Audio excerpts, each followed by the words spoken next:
Hey there, toy collector friends and Star Wars fans alike. Welcome back to the channel. I'm Triple TC, that's the time-travelling toy collector, and in this video we are looking at my latest two acquisitions into my building Tatooine adventure, really. As some of you will know if you're familiar with the channel, I've got the Star Wars Vintage Collection HasLab Cantina, which is going to be the centerpiece to my Star Wars Vintage Collection,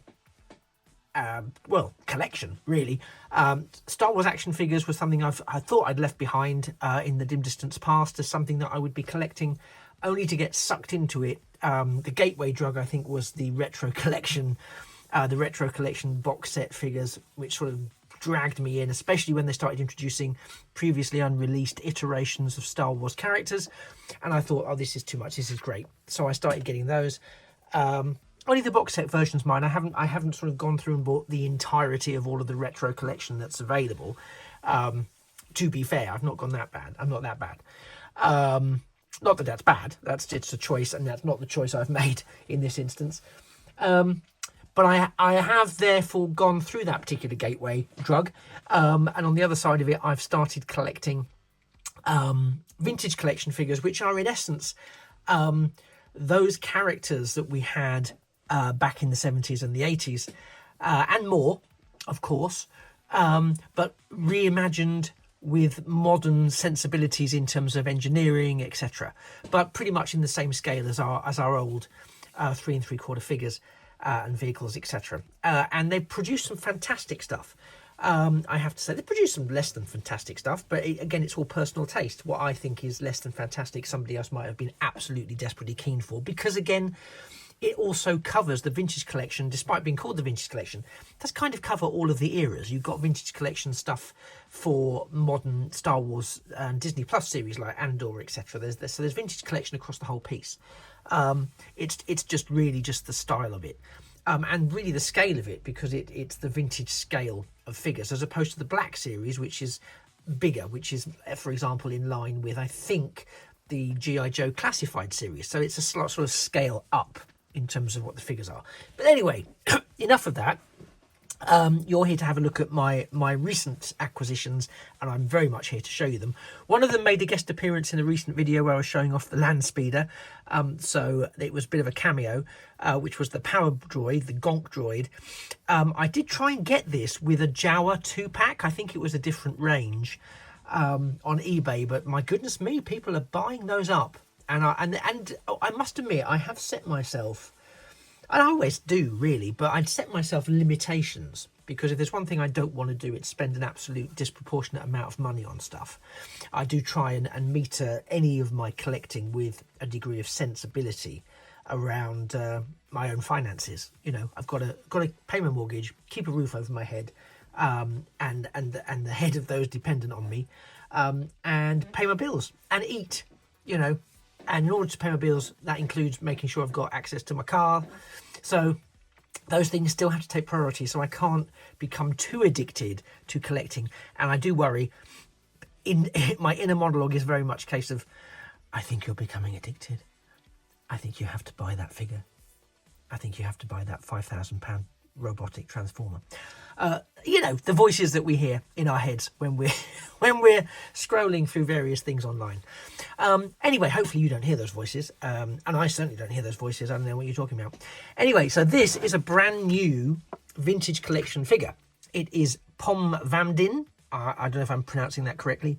It sounds like a very expensive hors d'oeuvre in a very expensive restaurant that I probably would never go to. But it's on the wonderful sort of racetrack backdrop, has a fantastic head. Now, I think this character is released under a different name, but I don't want to embarrass myself and call him the different name back in the day. But this is Bom Vimdin, and I've literally only picked him up because, again, obviously, I want him in my cantina. I'm very big on getting my cantina characters at the moment, and brilliantly, because they obviously don't think they gave us enough cups and drinks and things in the cantina. Believe me, they did. They've given him a drink, so that's really thoughtful. That's another accessory for the cantina joy. But you can see the figure here. Absolutely lovely head sculpt. There's the render on the back card, and there he is there. And I think they do a really sterling job there. I think they've really captured that. Love the articulation. They've already put his gun in his hand, which is, you know, saving me a job later. And there's his holster, so I'm assuming the gun can fit into the holster as well. He's got no soft goods that I can see, but this belt arrangement does look like it might be detachable, but I'm not going to commit to that just in case. But it might be. I think it might be. He's also got a rifle, and actually this rifle was very reminiscent of the original 1970s and 80s figures, with that sort of plastic strap that's just sort of melded into that particular shape. So that's it, and it will go over your arm, and that's it. It reminds me of I'm sure there was a stormtrooper. I think it was the snowtroopers that had. I think it was. I could be wrong. The originals that had a gun like that, and it just obviously it was completely incompatible. But hey ho, got to laugh. But yeah, so I don't know what he's doing with this in the cantina, but he's got his 2 guns and he's got his drink, and he just looks fantastic, and I love it. And he has got the air bubble to breathe. So I'm always learning new things, and I didn't realise, because I was worried that it was a bit like well, I wasn't worried, to be honest, because I have made the conscious decision that I'm going to, once my cantina and my new shelving units and everything and my new sort of storage area is done, I will be setting everything up probably across a couple of shelves, because I do know that I can do that with the cantina. But I will see. I will explore my options, and then once I've done that, then I'm literally gonna unbox all of the Star Wars figures I've collected. Or most of them at least, and incorporate them into my area. But where I found these gaps at the bottom of the figures, I'm thinking that's great. I can get my craft knife in there and either manage to just cut it away around the edges to minimise the impact on the card back, or I can separate the plastic completely and it'll just act like a flap, and I can slide him out and keep the plastic intact. Either way, it has minimal damage on the card back. But it turns out, from some very kind and thoughtful commentators who were looking at one of my other videos, that this is actually a deliberate design rather than an accident, to allow, well, at most basic level, the figures to breathe, which I know sounds a bit odd, but because the plastic gives off over time gas,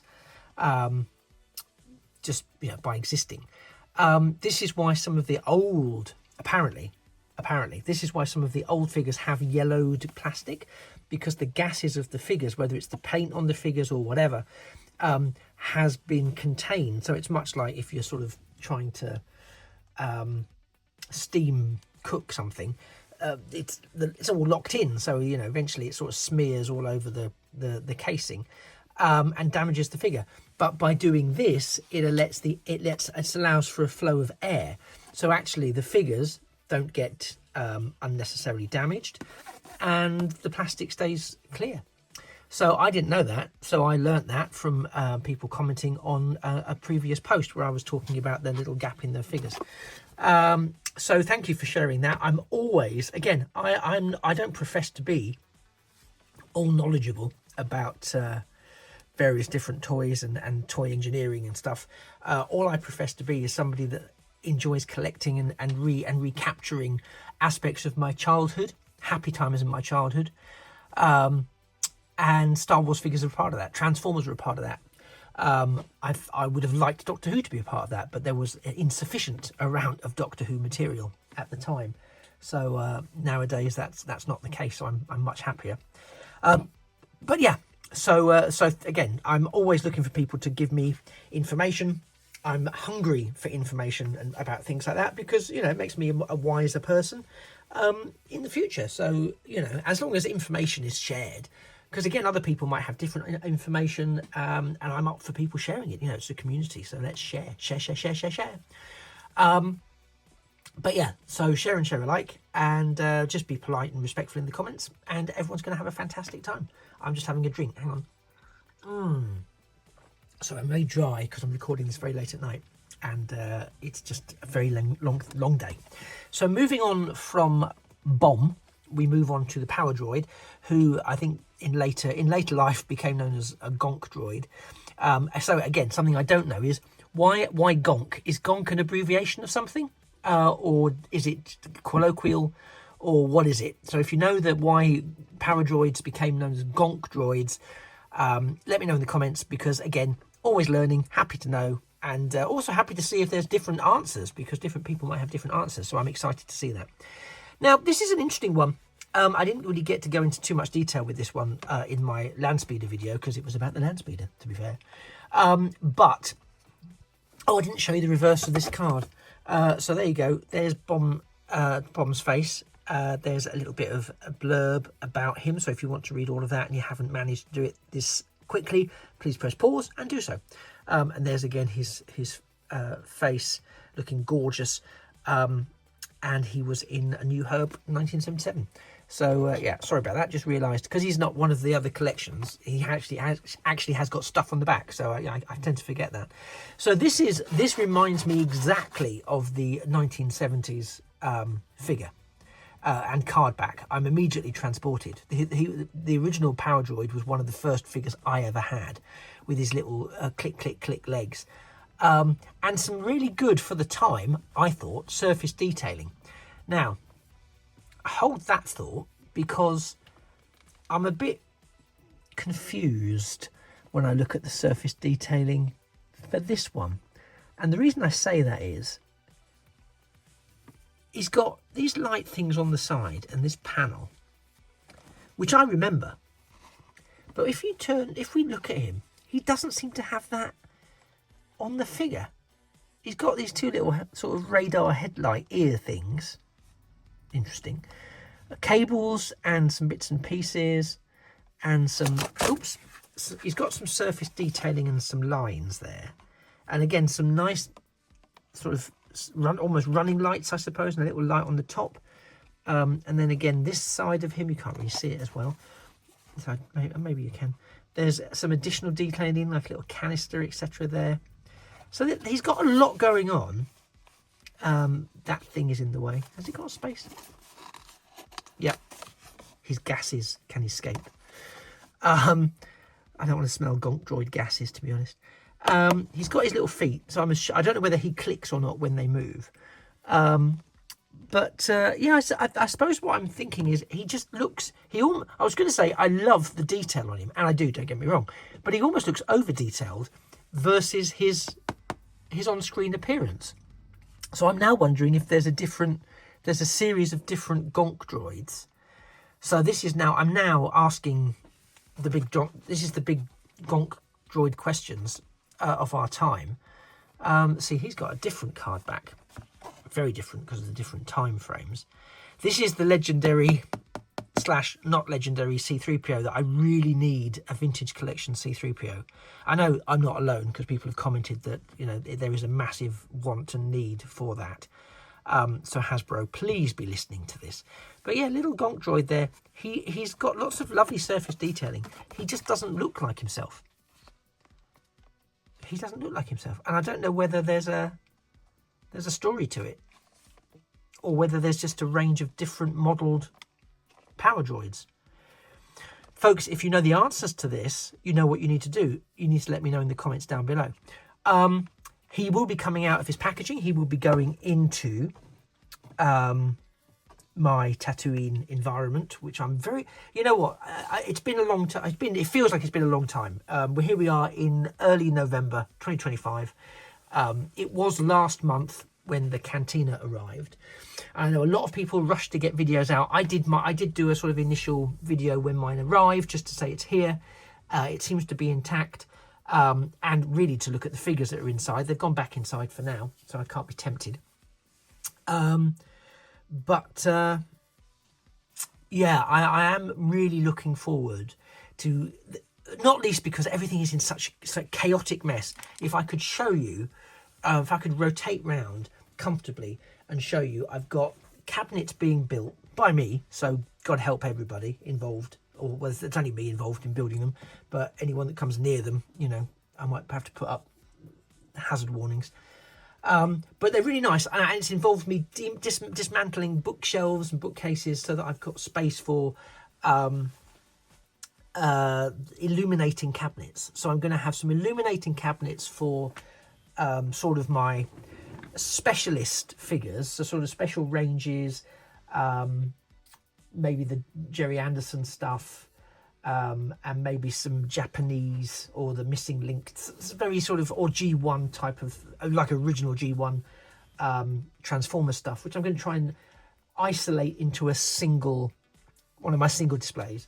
Then I'm going to have 2 displays, cabinets, illuminated ones, which are going to be given over. One will be Studio Series, and the other one will be non-Studio Series, which I know is not terribly specific, but I'm thinking the other one will then be HasLabs, in terms of Transformers HasLabs, and the other figures that are not Studio Series, essentially. So maybe things like Age of the Primes, the 13 will be in there, the Age of the Primes Combiners.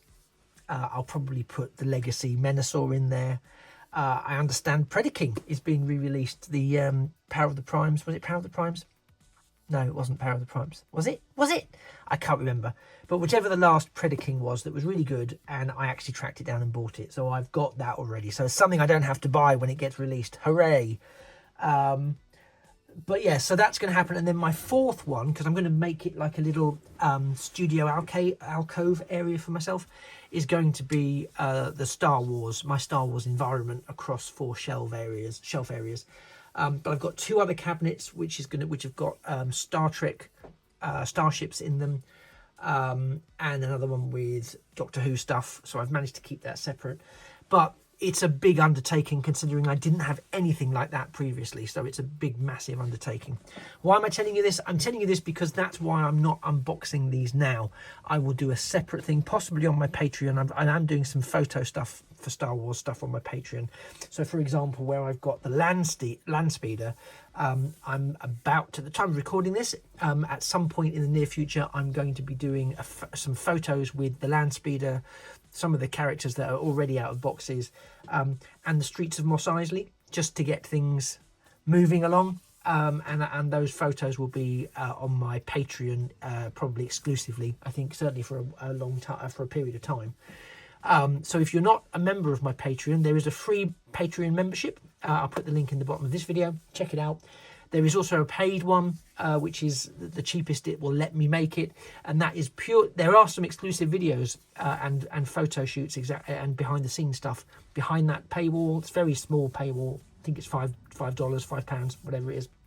It's the lowest it can be.